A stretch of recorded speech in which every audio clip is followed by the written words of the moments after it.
What is up? What is up? What is up, everybody? Hope you are all doing well. Hope you guys had some great weekends out there, did some fun things. But as always, we're back to CSGO news. Other esports news will follow today, guys, because a ton of great stuff happened over this weekend, and I'm here to break it down for all of you. Let's hop into it. All of today's stories will be timestamped down below. The first of which, V4 Festival of Upsets. If you guys do not know, almost like a WESG kind of thing. V4 Festival usually has 4 notable teams or semi-notable teams, and then 4 teams who try and qualify, who you maybe don't know their names too much. Obviously, this time around, Virtus.pro, NIP, Mouz Sports, MiBR were your notable teams, and the other ones, maybe not so much, had some chances at some upsets, and they certainly did happen. So if you guys don't want spoilers, alright, you've been warned. First of which, guys, the biggest surprise, I really can't nail it down to a specific team out there because day one, we almost had upsets right off the bat. Mouz Sports versus Trick Esports, guys, went to map 3 in an extremely close series. So all of a sudden, you're thinking, okay, Trick showed up to play. Some other teams maybe not prepared for these underdog teams out there. MiBR was maybe one of those teams not prepared as they went to map 3 as well against the Hungarian team known as Gamerzone. Although map 2 and 3 were not that close, going to map 3 against some teams you maybe shouldn't. It showed a great day one, although the stream itself, it was a weird stream, guys. A lot of advertisements. Of course, they got to pay for an extensive prize pool for only these 8 teams out there. It was a weird broadcast, though, if you guys did watch it throughout, especially when playoff time came is when the upsets did begin. Now, Virtus.pro, I'm not really sure if I could almost name them as the MVP of the entire event, guys. They upset NIP, first of all, 2-0, and NIP, though, as we've all come to know and love, are still not the NIP we once knew and love alongside that. It's not a huge surprise given NIP's history that Virtus.pro could beat them, a 2-0 sweep in a relatively close series, though, but Virtus.pro was not done there. They go on to 2-0 Mouz Sports in an extremely close series, I believe 16-13, 16-14 as well, but either way, Virtus.pro back-to-back series, they take down NIP and then Mouz Sports, who is certainly more promising. It was a huge surprise and relatively new roster as well, finally being, I guess you could say, formed by Virtus.pro. We thought before the event, Virtus.pro could still be making changes to this roster. That could be not so true right now. Now, the bottom side of the bracket, the same time that's going on, we got Trick Esports coming back against MiBR, and they take them down in a best of 3 as well. That should not be happening. That's very weird. Of course, KNG, their newest member out there, and I think I saw a lot of people very worried about Ents and Sunny.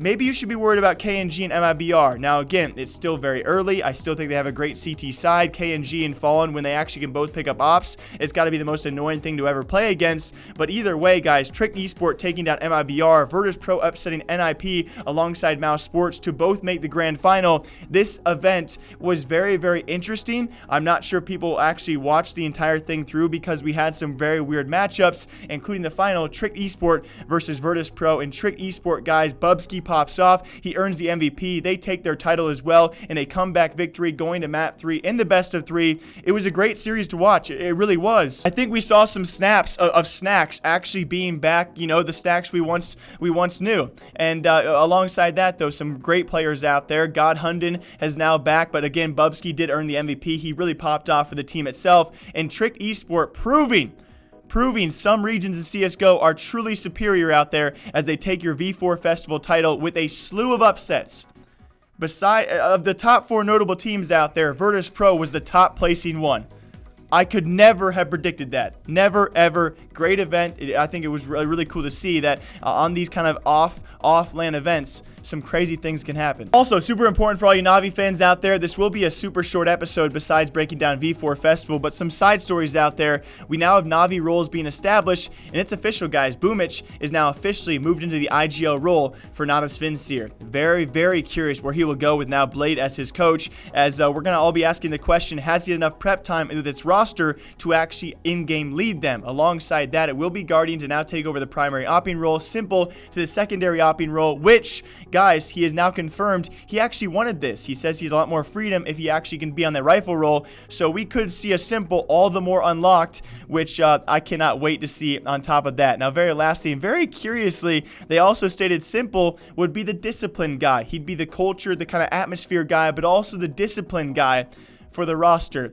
very curious choice. I think he will be their leader. He is, of course, their best player and one of the best in the world, so it does make sense. He has that dominant attitude to keep people in line. At the same time, though, there's got to be people questioning, that's really your attitude, guy. He's going to be your leader, but I hope he can actually keep them all with the right mental attitude, the mental fortitude, if times do come to maybe a negative time in their streak. We'll see that this new Navi does work out, guys, as Navi Guardian has now been confirmed as of last week. All new roles for a couple of the guys out there, so we will see how Navi does progress with also a brand new coach. They've undergone some huge changes. We'll see how they work out. And very lastly, guys, yeah, that's it. We got 3 roster changes for all of you. First of which, I guess we'll start with the semi-most important ones. FaZe has pretty much now confirmed Broky. I'm sure I'll have a video on this sometime this week to actually confirm it. He's actually on the Liquipedia roster, ESEA roster, I do believe, and he's now been confirmed by several sources, as well as Nico himself saying, hey, we think he will be a great addition to the team. So he is all but confirmed to be on this new FaZe Clan roster. So it's really surprising.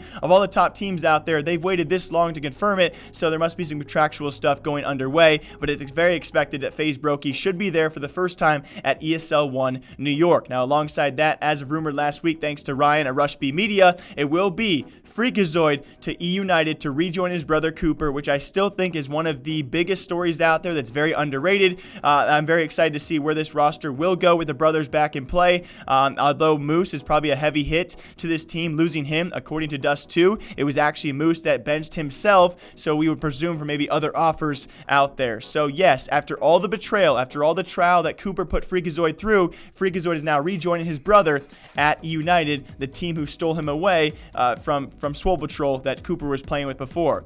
So it's a weird story, I think, very underrated out there. Very lastly, guys, Tyloo struggles do continue as Danking is now off that roster after just a couple of weeks, or not a very short period of time as well, apparently due to personal reasons. He needs to take a bit of a break for those reasons as well. He'll be replaced by apparently the guy he replaced. Attacker was on the bench when Danking came in, and so Attacker is now back in the Tyloo starting roster, approaching their next event. The Asian struggles do continue, and it has been pretty prevalent, I would say, for a team like Tyloo, so they undergo it yet again, so we'll see exactly how they can do with Attacker back in that roster. As always, my name is Jake, breaking down esports and CSGO news here all day long, guys. We got Cloud9 stories, we got FaZe Clan stories, Splice, and a bunch more coming later today if you guys do want to stop back by. All right? Until next time, take care of yourselves. I'll see you guys sometime soon. Drink some coffee, all right? Yeah.